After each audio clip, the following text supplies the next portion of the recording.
بس یہ تو شروع کا حالات ہیں کہ آپ دیکھیں آقا سرور انبیاء صلی اللہ علیہ وآلہ وسلم نے جب اسلام کا پرچم بلند کیا، توحید کا نعرہ لگایا، تو آپ صلی اللہ علیہ وسلم کا سب سے پہلے جو دشمن بنے وہ اپنے رشتہ دار بنے، بالکل باہر سے غیر نہیں بنے، اپنے رشتہ داروں نے آپ کے خلاف علم بلند کیا۔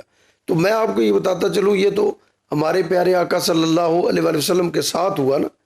تو اب اس دن سے لے کر آج دن تک مسلمانوں میں سب سے جو نازک مسئلہ ہے وہ یہ ہے کہ یہ اپنے رشتہ داروں میں ہی ایک دوسرے سے حسد کرتے ہیں۔ اگر کوئی تھوڑی سی ترقی کر جائے تو انہیں برداشت نہیں ہوتا کہ یہ کیوں آگے جا رہا ہے، ہم کیوں آگے نہیں جا رہے۔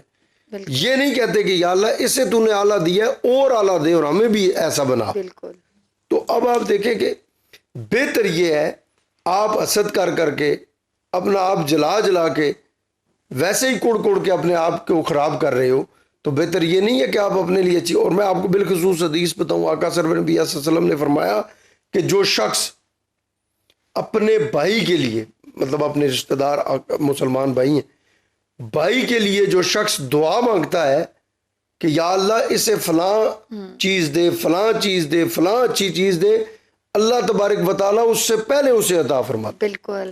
اچھا، اور رشتہ داری نبھانے کا تو ویسے بھی بہت اجر و ثواب بالکل ہے۔